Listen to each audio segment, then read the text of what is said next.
Hello, Leela. I think if you can unmute yourself. Okay, there you are. Hi, can you hear me, Magdi? Yes, I can hear you. Yes.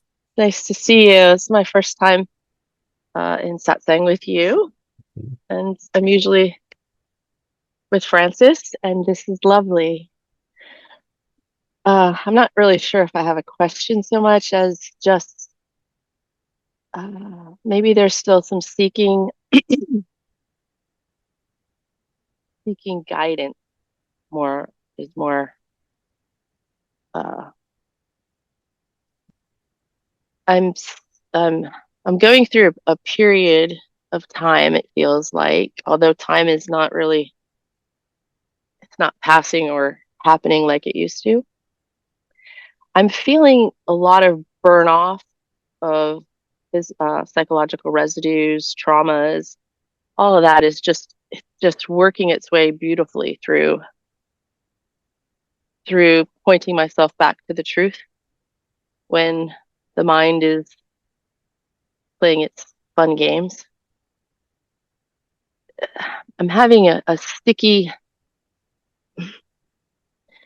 it's sticky navigating really beloved close relationships in that the attachments to really beloveds, close is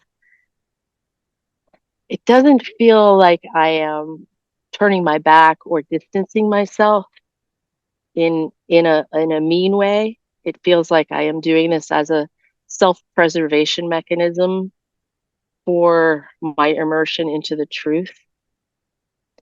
This feels like a period of almost monastic type quality. It's been 3 years now, Mhm. and I would say in the past 6 months, the anxiety is released and gone, and the seeking energy is gone. I've stopped chasing anything.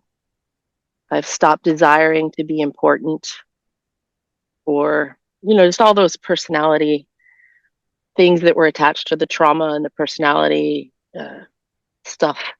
Mhm. Francis really helped me to sort of unlock all of that and understand. I guess what I'm seeking is just a like guidance is why I'm here is it's feeling really important to have satsang at this point. I've been very isolated. It just feels really important. And these vasanas are they're pretty tricky. It's tricky. And I think I'm just ready to just stop all the bullshit. I'm just ready to stop. It has stopped for the most part, but uh the relationships among my beloveds, my brother specifically and his wife, and letting go of my expectations for what I want my relationships to be and the control and all of that is just so I'm so unburdened. Mhm. And now I'm ready, I think, to embody the truth as opposed to chasing the Mhm. concept of the truth. I want more than anything to use this almost 60-year-old body as a vessel for um, just living it. And yeah, so I think really uh, my most beloved openings are with Francis and seeing you as involved as you are as a human and your dedication to the truth and being by his side. And the transmission of that is so evident for me now. It's so evident that I can watch a video and just, it's there. It's just the veil is gone. I guess I'm just blabbering, but uh, Mhm. my introduction, I guess, is what this is in that I seek the guidance of those nearest in satsang to assist in my staying on track, I guess. Thank you. Yeah. There comes a point where there is sort of a sort of a shift where for a while we're just in the contemplation of truth, the processing the glimpses, processing the understanding, looking at various questions about truth, trying to get clarity. At some point, living life, relationships, dealing with situations with the body, dealing with situations that somehow we perceive they impact us in the world. Life becomes our sadhana.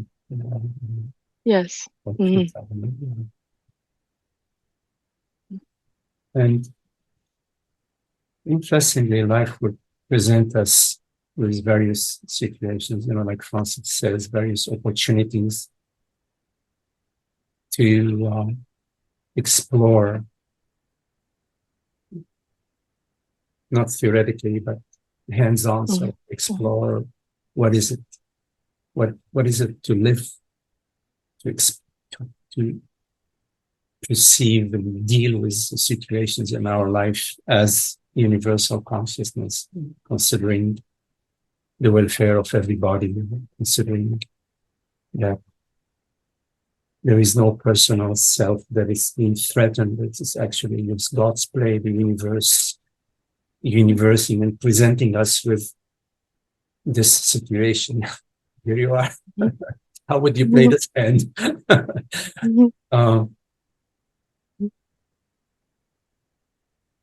And there isn't one way of dealing with any particular situation. There are so many ways of responding, of perceiving things. But what I find to be fascinating is a certain lightness, is a sense of play around it, Yes. Yeah. It's like frisson. Yeah. Like it's just this fresh, non-phenomenal fresh. Yes. It's this effervescent, just I can't, there's no words. There's really nothing at stake for anyone. We're all dancing the divine dance, depending on how the wind is sort of blowing. Yes. My brother, my sister-in-law, everybody sort of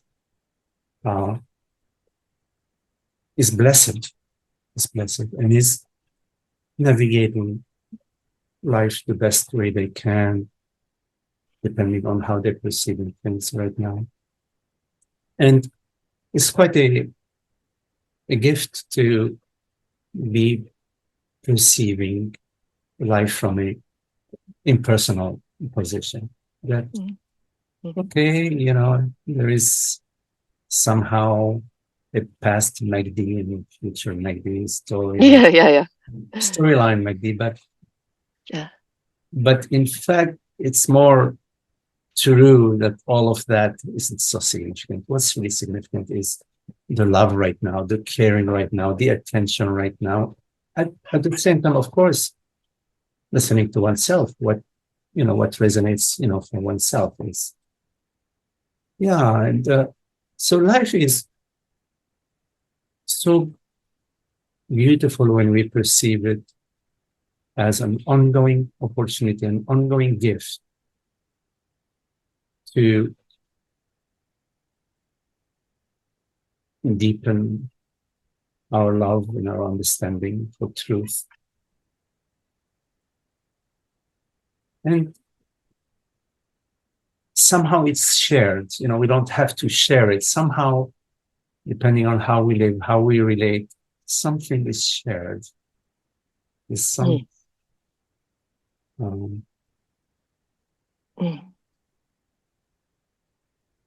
Yeah, yeah, I absolutely resonate with all. It's just what I find interesting about listening to others utter truth is it doesn't feel like anyone else is saying it. It's just yes. the resonance is just oftentimes this will flow with my husband, you know, and I'll just start talking and he'll ask a question. I'll be like, I can't tell you what I just said. I don't know. Mm-hmm. It's just gone. And I'm not attached to it anymore. I'm not like, I have to find those words again. They were so good. There's no attachment to it. I didn't say it. And I feel that too when you're speaking. I mean, there's the love of satsang, but there's also the knowing that it's the words don't belong to either of us. Yes, absolutely. Yes. You know, words being spoken through us, and they're spoken to us at the same time as being spoken through us, as being spoken to us. And yeah, it's universal doing. Oh, sorry. Can you repeat that? It's a universal doing. Yeah.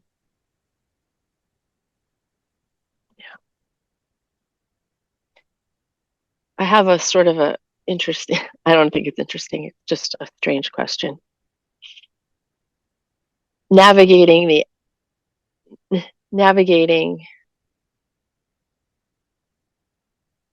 out of the monastery, so to speak, off my mountaintop here. I'm finding it difficult. I'm really tender. I don't feel emotional about it, but my nervous system feels a little very sensitive to suffering. I don't feel like the need to go rescue someone, but I'm just very sensitive to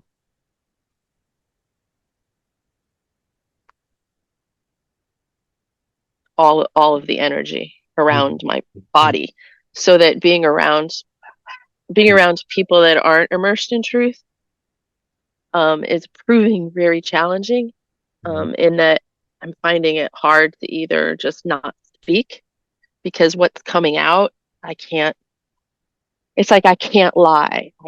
I can't do it anymore.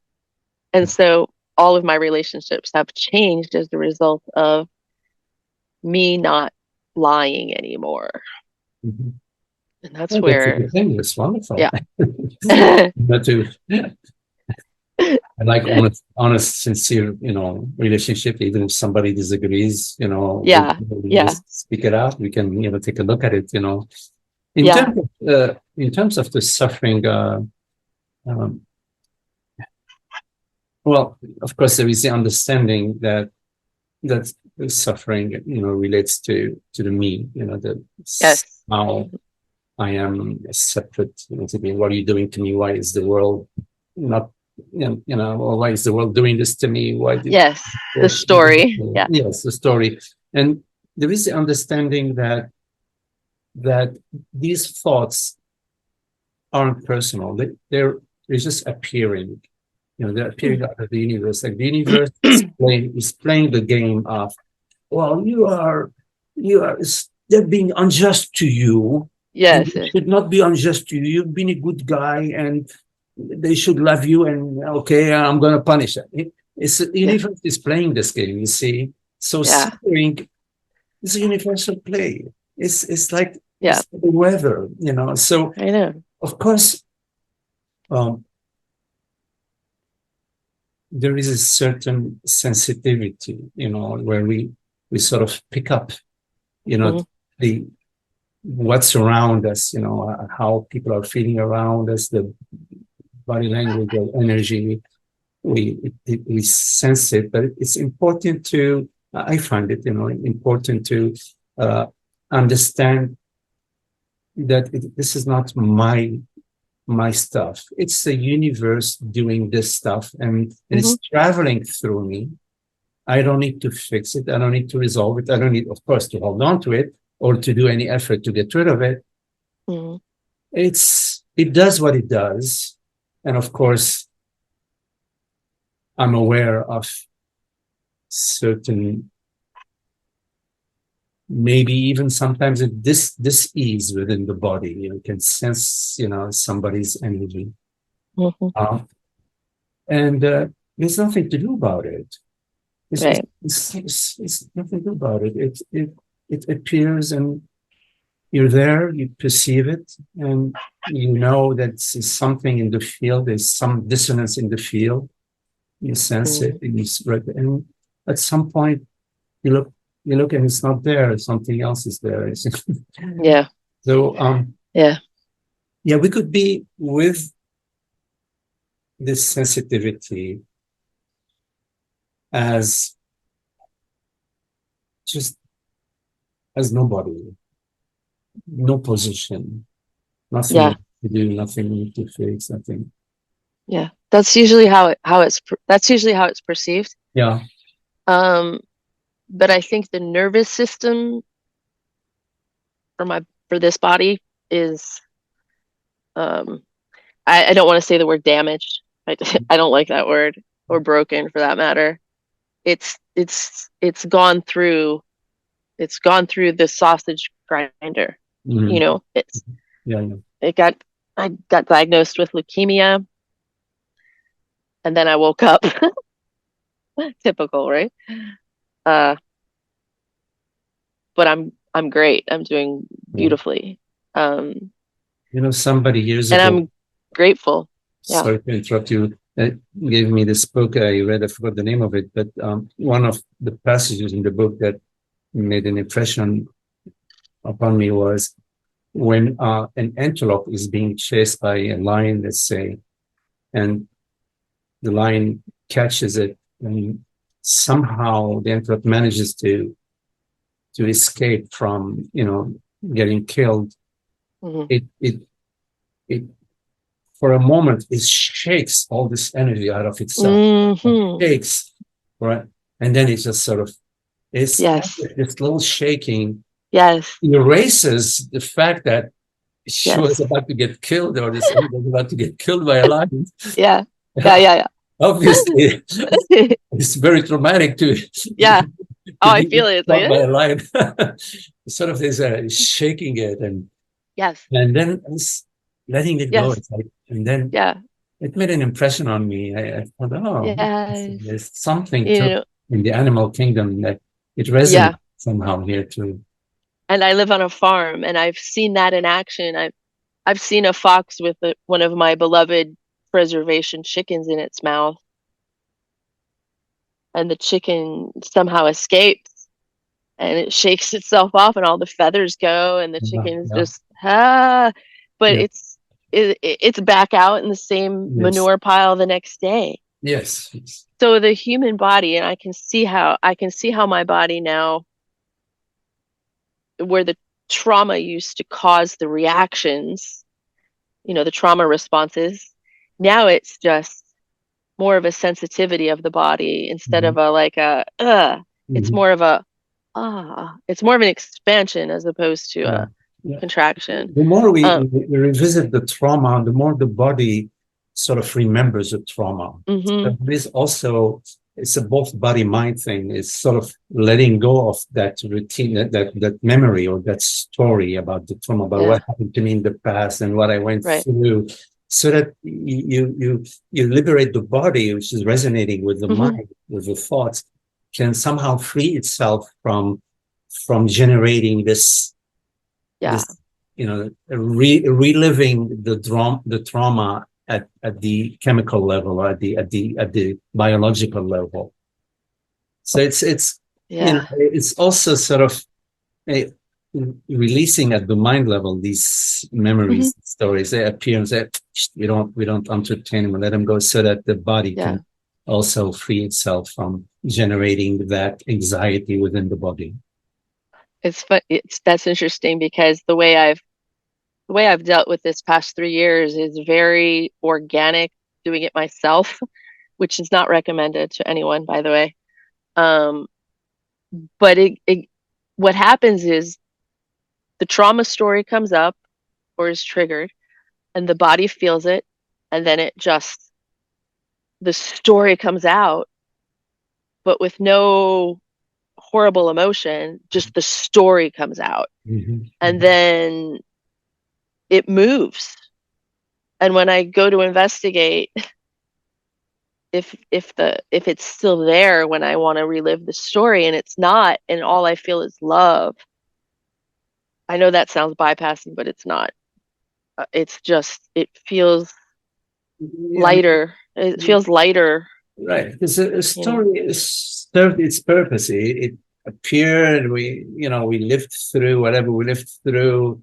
We go through the story a few times, and at some point in time, it's like, okay. Yep.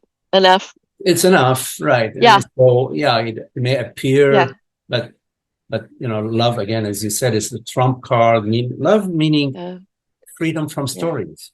Right. Freedom from history. Yes.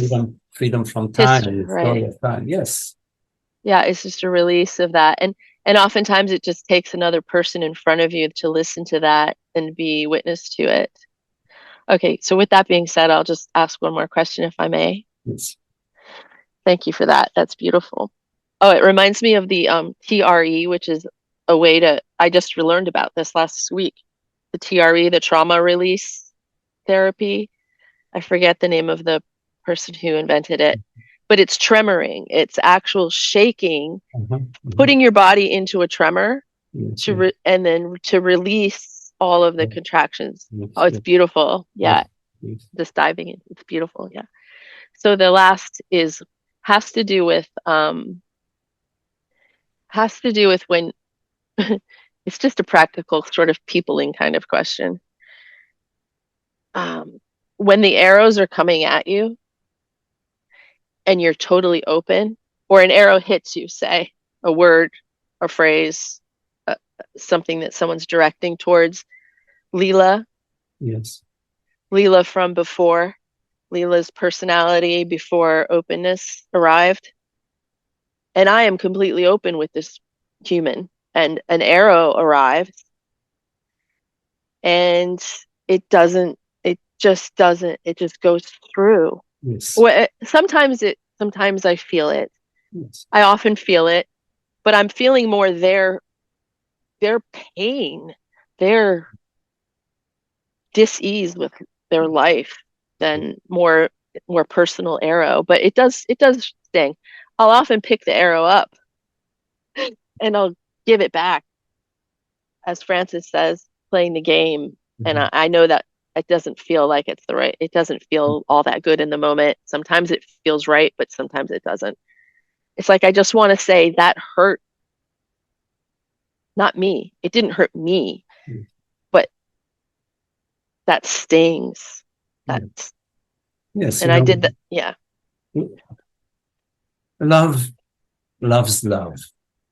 Love doesn't love anger, jealousy, vengeance. Love loves love. And sometimes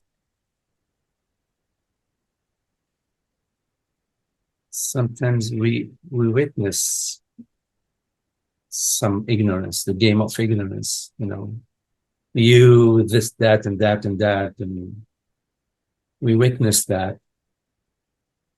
And it's like in the old pattern, we immediately become somebody who can defend, attack, ignore, whatever, blame. Yeah.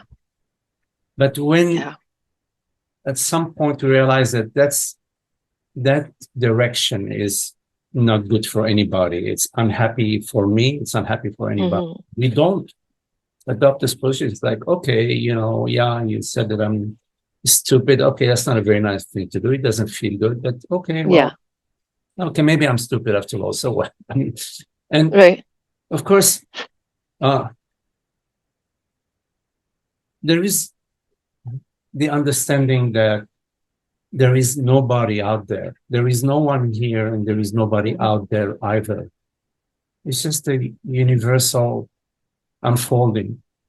And the universe is at this moment choosing to throw an arrow at me. And there is nobody out there to whom I'm going to throw the arrow back. It's coming from the universe quote unquote, seemingly via a person, but it doesn't Right. come from the person. It comes via. So all these understandings are insights that somehow they guide our life.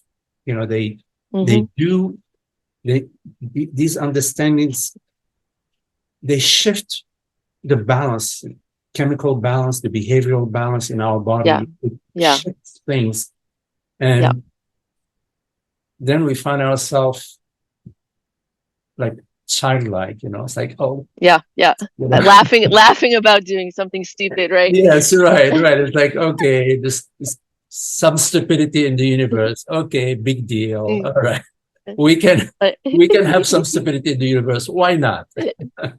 yeah, so yeah, I do that. I laugh about the arrow that I pick up Yes. and either hurl back or say, here, you dropped your arrow. Like I have something to prove to them. Like I'm telling the truth, but Right. you're not. It's that Right. kind of like there's a little Yeah. there's a little stink of enlightenment Mm. still Yes. sort Yes. of attached to the Yeah, well, the to the truth belongs to person. God. The truth belongs to Yeah. God. You know, truth belongs to truth, and Yeah. and and there is no personal truth. There is no personal owner of truth, or personal attainer of truth, or personal achiever of truth. The Yes. guru is consciousness is the guru. God is the guru. We are the Yeah. guru. We are that Yeah. consciousness. Yeah, playing the game of ignorance here and there, and also playing the game of unveiling the ignorance. You know, unveiling the ignorance. So do you not recommend probably doing any sort of dipping into, I don't even know how to say it, basically pulling the veil of truth, whether I'm just teasing it open or showing someone there's a veil. Like I I think my years as a teacher, Well, my conditioning, I have conditioning. yeah, I just want to expose things, and it's right. it's it's not right thinking. Yeah, we may have, like, I have a tendency, quote unquote, teaching, sharing, you know, Mm, tendency, exploring with others, tendency for many years. Um, and you, you can share your experience, that which you are certain of, mhm. in Yeah. certain situations where you find there is an invitation, or Yeah. you may Yeah. sense that there is an Yeah. invitation. Um, Mhm. yes, if that's something that's coming through you, coming to you. Uh, Yeah. I know what you mean exactly. Yeah. yeah, for many Yeah. years, I think I shared with my friends here, with our friends here, I shared that for many years in the past, I had this teacherist ego, you know, Yeah. and I was feeling a dissonance, you know, within me Hmm. about that. And so I stopped, and I spent a few years contemplating this vasana, this very profound, very powerful vasana, which in Buddhist they call it the stink of enlightenment. And yeah, if I recall, it took a good 7 years for me to sort of make my way through this vasana. It was really Yeah. powerful and strong. Yeah, it's something that we need to um, be alert to, and of course to share out of love, of course, out of the sense of love and beauty and sharing, and also to be sincere, honest, and Yes. Yeah. and we are all the same. You know, nobody is above anybody. We're all the same. It's just we're all singing our song, exploring, sharing, listening, wandering together. In that spirit, that's a beautiful spirit. Beautiful. Thank you, Magdi. I'm so glad to be here. Okay, very lovely to meet you and to talk to you, Vida. Namaste. Yeah, namaste.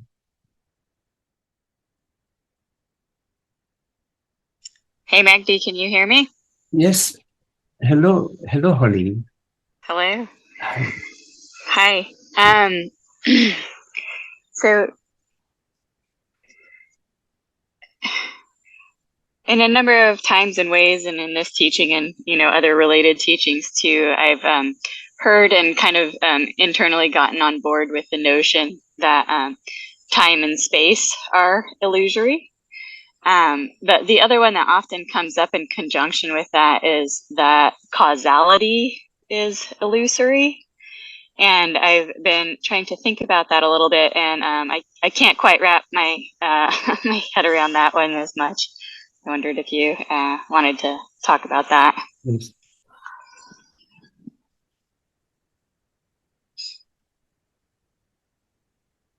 So how do we experience time and space? So the way we experience time, and please double check with me just to see if it resonates with you, is via memory, via thought. Yesterday, I was out by the ocean, out for a walk, or I was at the park. And now I'm here in satsang. So time appears to us as like one thought preceding something else. But yet both the thought that yesterday I was taking a walk in the park, and the thought this morning I was having breakfast, or now I'm in satsang, all of these thoughts appear in the same space, in the same awareness. They appear in awareness.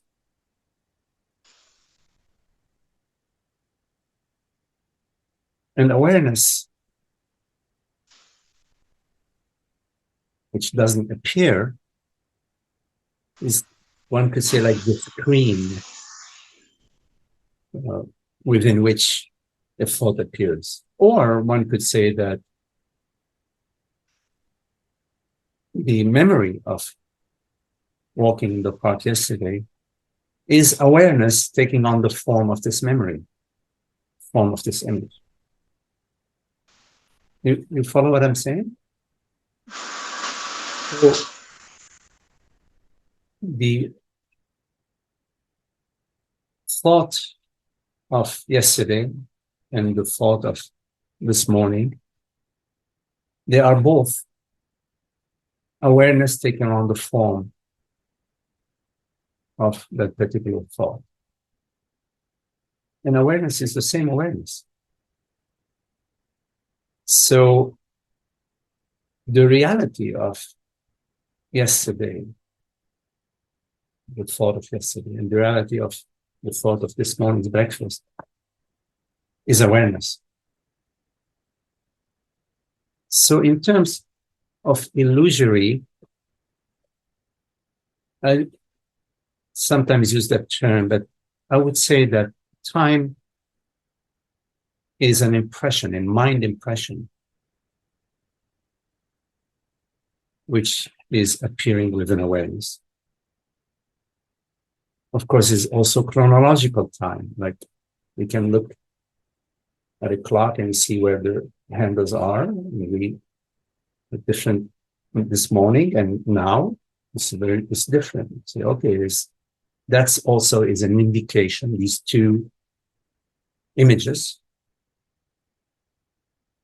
are also an indication. That's how we measure time and refer time conceptually, of course. There are other ways of measuring time besides clocks. You could, before clocks, maybe they looked at the stars and they figured they had a way of determining when the sun is going to set and rise.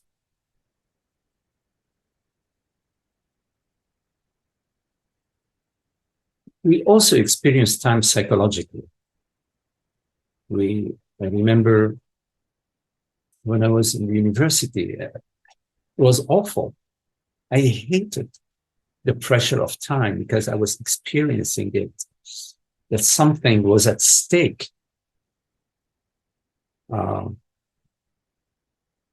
For me, for a person that I had believed myself to be. So time was very significant. It was a miserable thing.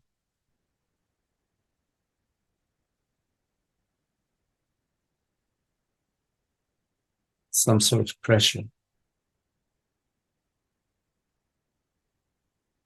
So the reality of time is awareness.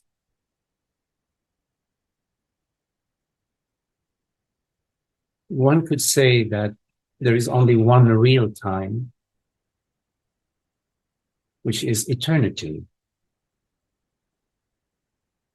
Eternity means no time, or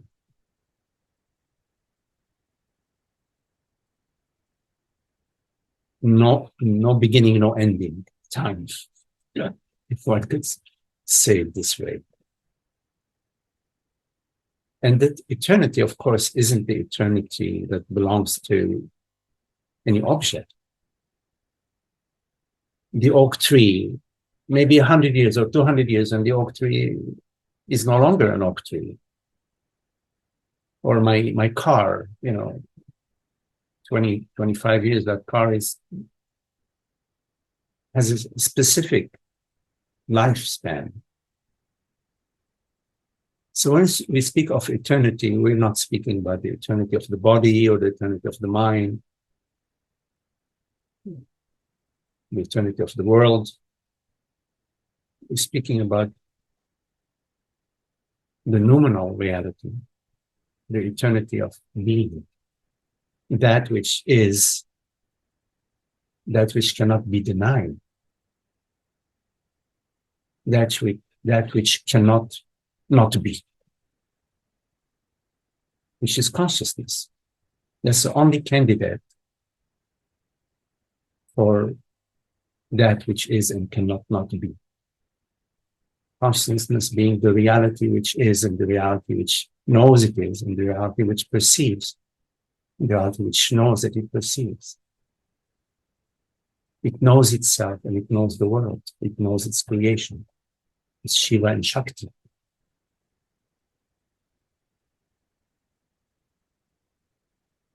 So the only real time or true time is consciousness. But consciousness is not in time, it's eternity, eternal. And eternal means no beginning, no ending. Beyond the birth and death phenomenon.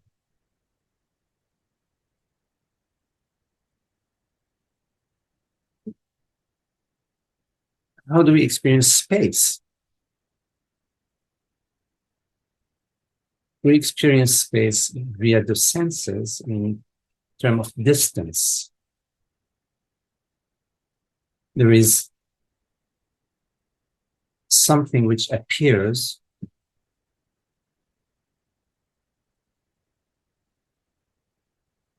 like you look in the yard and there's an oak tree. And there is an impression, and there is two impressions. One is there is the tree appearing. It's appearing where?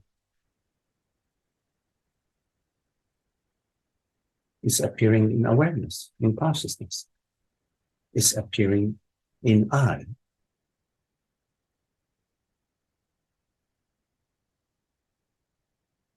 Which is, consciousness is space-like.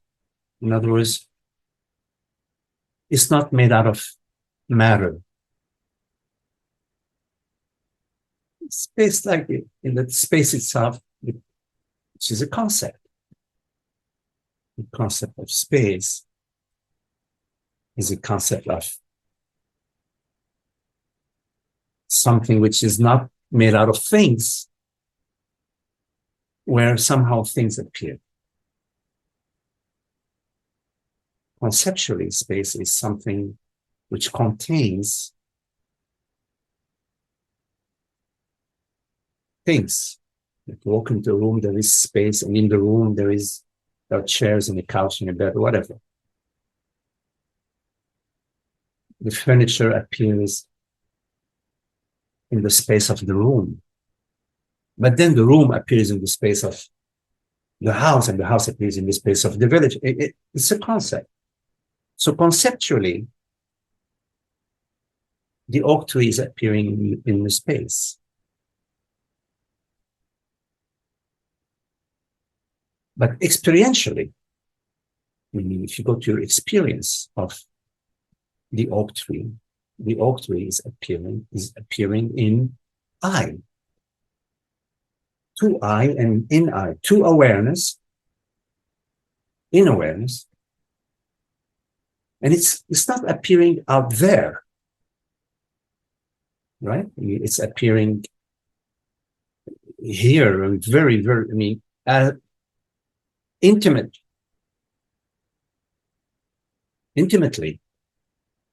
The perceived appears intimate with the perceiver. They're co-arising.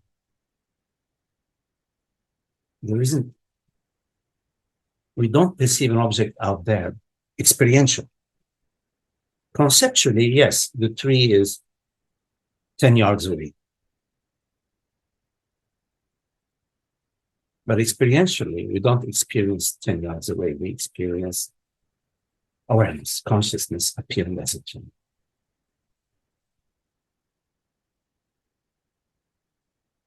So in fact, space conceptually is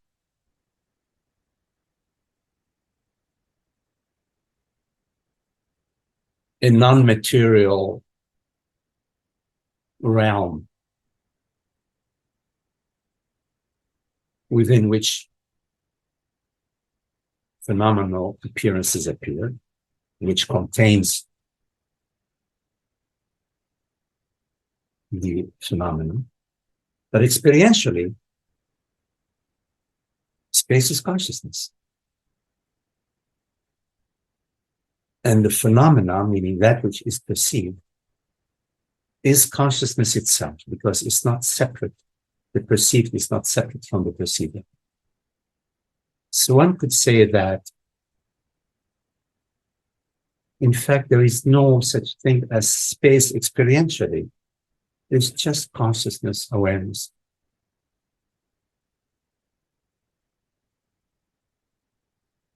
Sometimes appearing as an oak tree or whatever. A thought, a sensation. Now, psychologically, we experience space and distance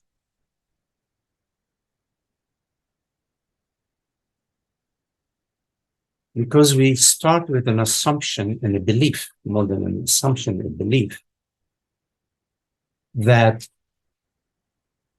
I am here as something. There is something here which is I. Whatever you call it, a soul, something inside the body or inside the brain or behind the eyes. That I, which we all know, is awareness, consciousness, the reality which perceives, which isn't perceived. But when we start with the belief that I am located here, that consciousness is local, personal, located somewhere, then we have created the first object. And now, from that one object, there are other objects. It is the tree, but the tree is not me. I am located here. and the tree is located there. So psychologically, we experience distance. I am here, I am not the tree is there.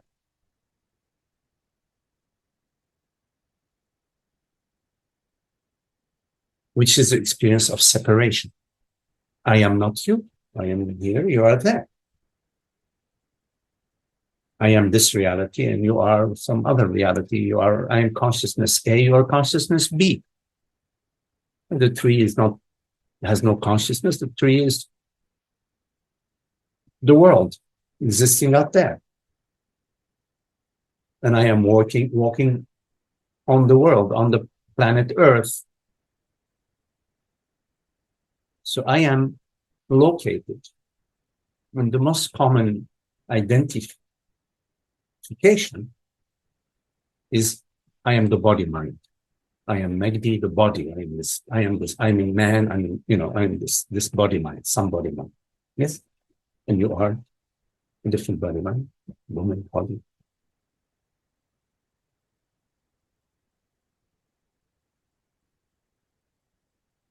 So that's that model where I am a limited entity gives rise to infinite form, infinite objects, infinite things that are separate from me. Now, that's a sense of separation, which we refer to as ignorance, the ignorance of our true nature, the ignorance of our true self.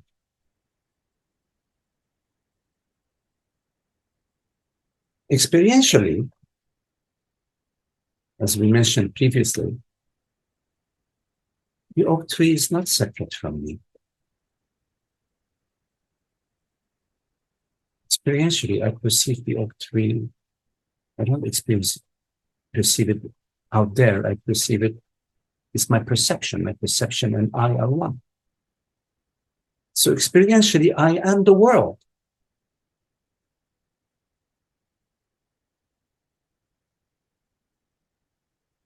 But in ignorance, I am a separate entity and the world is some separate reality which I am interacting with.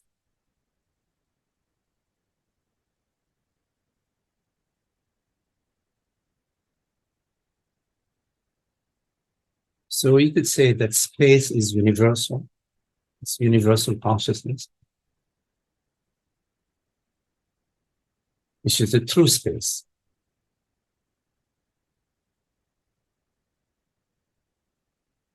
And it's not divided in subspaces. There are no substations.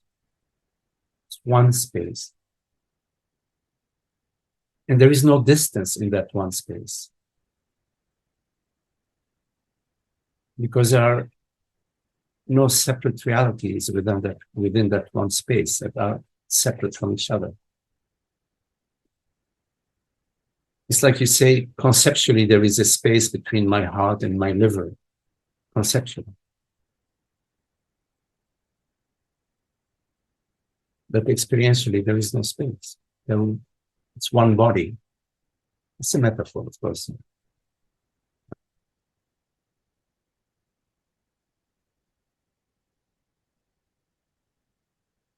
So we experience space via the sense of vision, of perception. In ignorance, there is a distance. In wisdom, there is no distance. So, a jnani, a sage, perceives the same perception as an ajnani, as a ajnani. Perceives the same perception. But the experience is different. Not that the sage sees a different oak tree. No. but doesn't perceive a distance. But there is no confusion in the sage's mind that there is a distance between the body of the sage and the oak tree. I don't know, 10 yards, 20 yards. It's not a stupid, of course. It's clear that there is a distance between my body and the oak tree, between my body and your body. But why assume and believe that I am a body, when in fact, experientially, I am the reality which perceives? Why? Why? There's no need.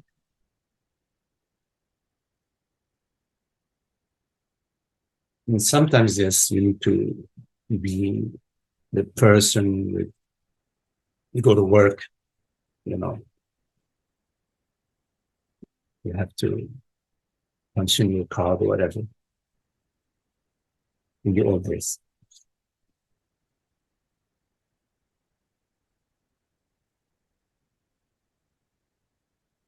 But overall, you don't need to identify yourself in any way.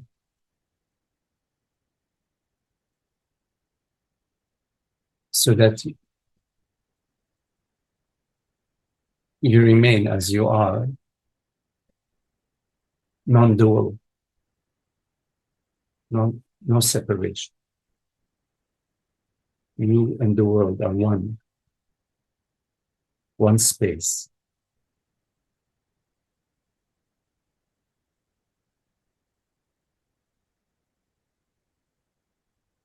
You had there was a second part to your question, Holly. I forgot what it was. The third part was causality. Causality, and, yes. Yeah. Yes, causality.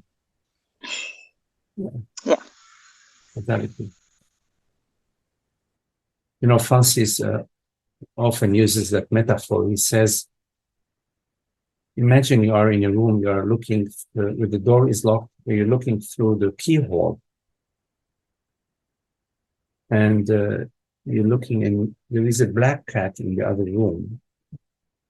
And as you're looking, you see the head of the cat. And then after a minute, you see the tail of the cat. And then you conclude, oh, the head of the cat caused the tail of the cat. This causality between the head of the cat and the tail of the cat. That's a very good metaphor. Does the trunk of the elephant cause the tail of the elephant? So I have heard this metaphor before, and something about it hasn't sunk in for me. So when I think about it, I try and think about something simple. Okay. I talked to Emma, and what can we think of that's very simple with causality? And for example, one pool ball hits another pool ball, and the second pool ball moves. So that to me maybe is like the simplest thing I can come up with that seems like one thing is causing another thing. So maybe, yes, I don't know. Yeah, we can start there or something.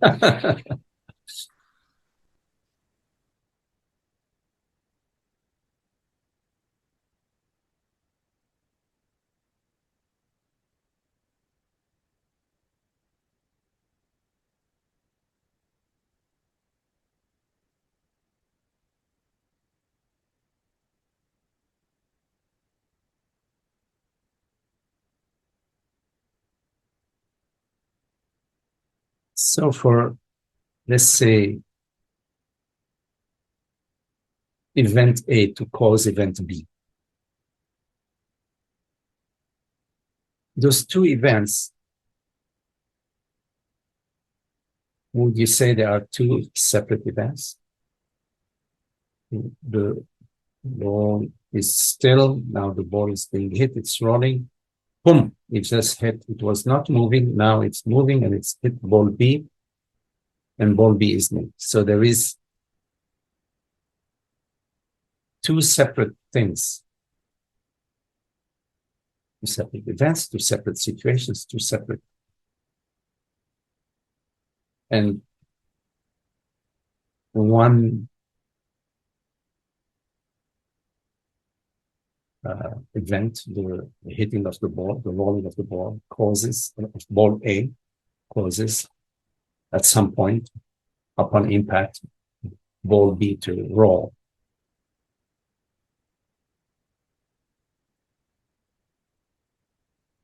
What makes these two events separate, or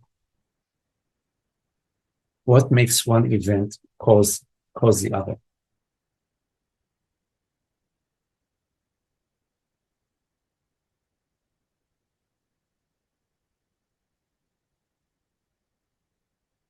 It's because we have made the determination.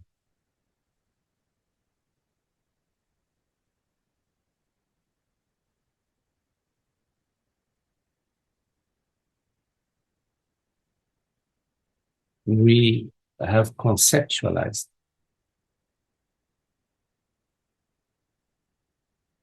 that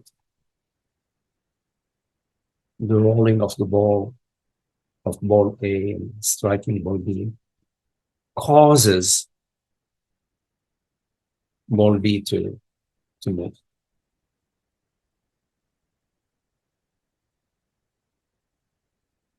We have adopted this conclusion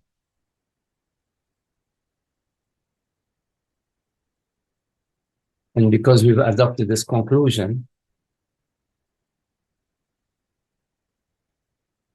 we can prove it. Let me prove it to you. I'll take ball A and roll it towards ball B, and ball B will move. And I'll tell you, you see, here's my proof. I've already concluded my proof. Once I've concluded my proof, I can demonstrate to you over and over and over.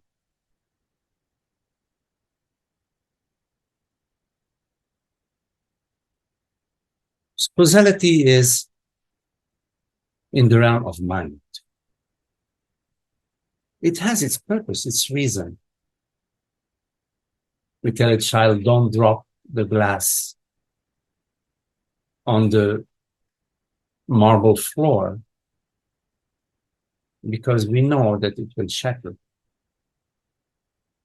So, say if you drop the glass, then it will shatter. In a way, that's causality. We say it's causality. Glass shatters if you.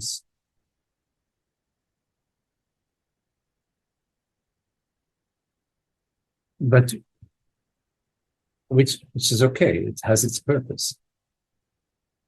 But we never experience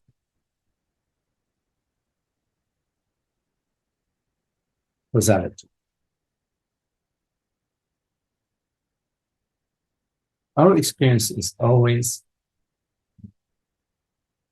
not in time.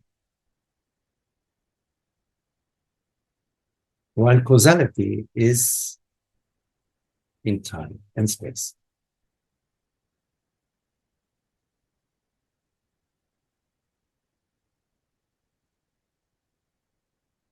What should we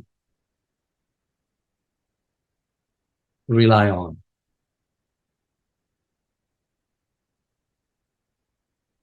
Our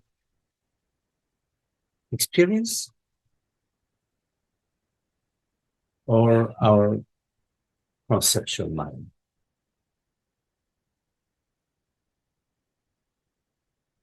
I would recommend relying on your experience, especially when it comes to the inquiry into truth. When it comes to causality, okay, you can play with it. But because the question, of course, is being posed from a perspective of truth, understanding of truth, I would say that you will get your answer to that question by looking at truth, at your experience, experiential. How do you experience causality? Have you ever experienced causality? No. Conceptually, you had a narrative. Oh, this caused that. But experientially, you never experienced causality. You just experienced being, awareness, presence. Although causality has its function and it serves a purpose in the Newtonian physics model,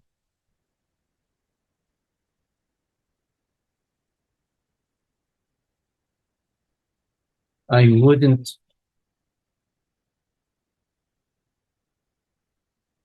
adopt, causality as a universal truth. Because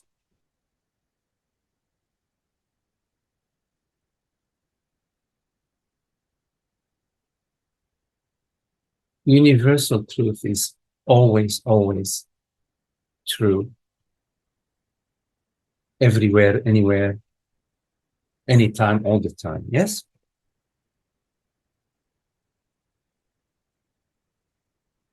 So you take 2 billion balls on the moon and hit them, hit ball A hits ball B on the moon. And the ball is supposed to, on the Earth, travel 10 yards. Maybe on the moon, it travels 100 yards. I don't know.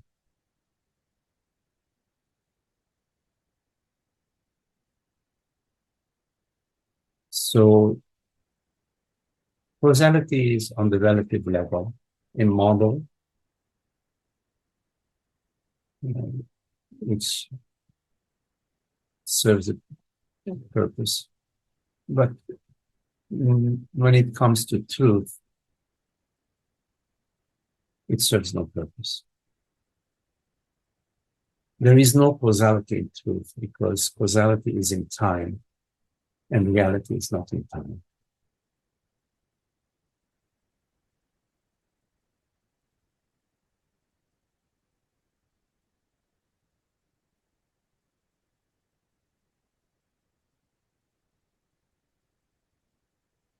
And experientially, we're always experiencing this reality, this frame.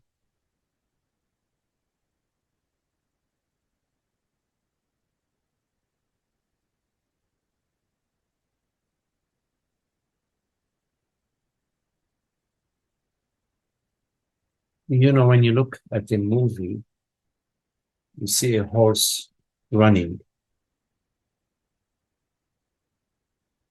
but there is no horse running. Not only there is no horse running, because it's a movie, but even in the old days when they had the reels, the movie of the picture of the horse running is made out of 1,000 frames. Every frame, the horse is not moving, and then next frame is moving just 1 millimeter, the next frame 1 more millimeter. But when you spin the reel at a certain speed, it looks like there is a horse running.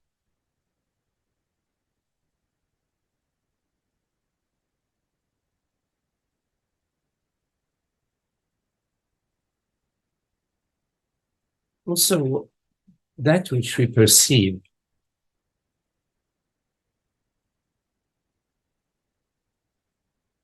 the mind and the brain, zillion of neurons are firing, creating the representation of a ball a representation of rolling, the sound, this whole experience that is put together as appearing as ball A moving to hit ball A, ball B. So there is a brain activity that is tied into the remaining circuitry in the body that allows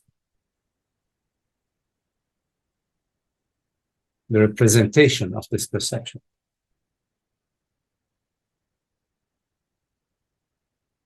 So there are a lot of questions about causality.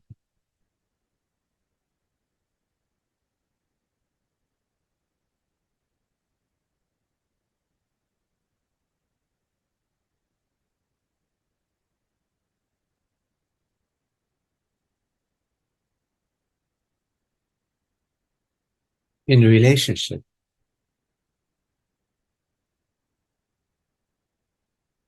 sometimes we do the blame game, you know. I am feeling like this because you did that to me, or because you acted this way, I am feeling like that. So we're very certain that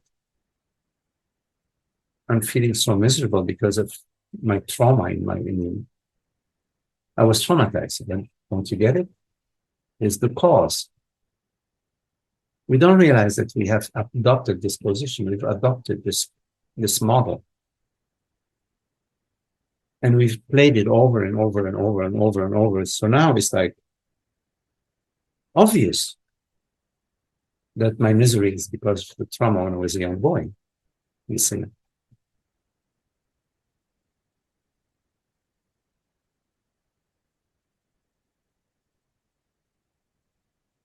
But how true is that? When we come to the understanding that unhappiness is due to the sense of separation, the belief that I'm a personal mortal entity, and we realize, we understand that. Can we still say, oh, my misery is because of my past trauma? No.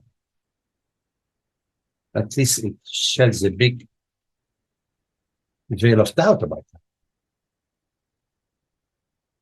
And the whole blaming game, we realize, oh, gee, I was off in the blaming game. I was off only 100% of the time.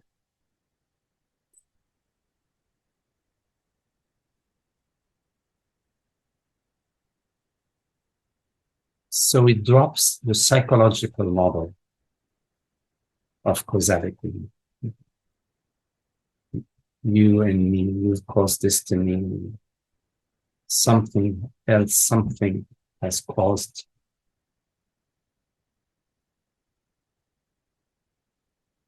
Then we are quiet. We are available. We are open. We are still. We're sensing what we're sensing, perceiving what we're perceiving. You see. And in this stillness, there is peace, because it's not a forced stillness. It's stillness that comes from the understanding that there is no need to do anything, but all is well. I can experience feeling abandoned or feeling unloved. I can experience that. There is nothing that I need to fix to repair.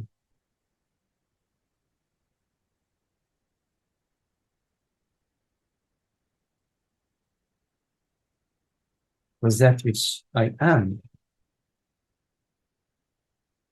is not something which needs repair, which needs to be loved, which needs. It's just at the body level. It's a body that's not getting enough love. What can I do? I've tried to hug him or her, and they push me away. What can I do? Get a cat or get a dog. A dog or get a dog. Dog will always love me. It's the body. The body needs that, you see. Thank goodness for dogs. Except if you're walking the street of Paris. Oh my God.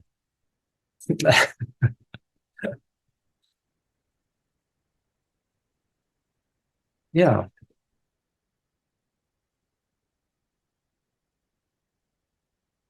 I can feel miserable. I can feel sad. Nothing special. But what's interesting is the less I am in my story, the less I'm in my patterns, the grooves, things shift within the body mind.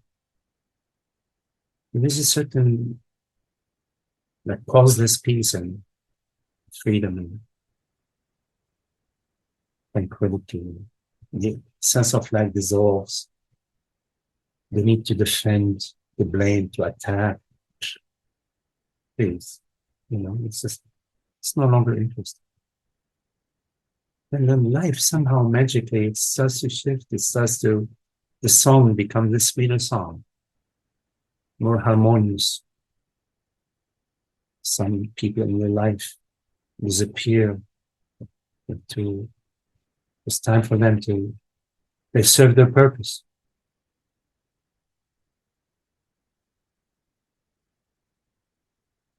So you're open to that. You go to the love. You go to the peace, the freedom, the tranquility, immediately, boom, them. That's it. No need to work at it. I am that, the peace of being.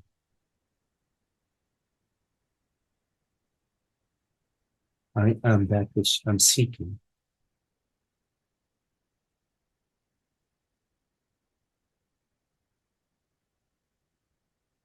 Everything will align itself with you. Once you adopt the position of your true nature over and over, you keep returning to, I am this lovely presence, this beautiful being, not a personal being, universal, beautiful beingness. I am the formless reality. Because that's what you are, experientially, truly, that's what you are.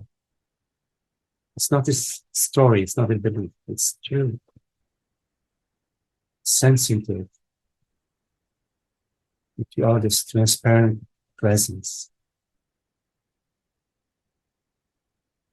Surrender yourself to it. Surrender your body to it, your mind to it.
Thank you.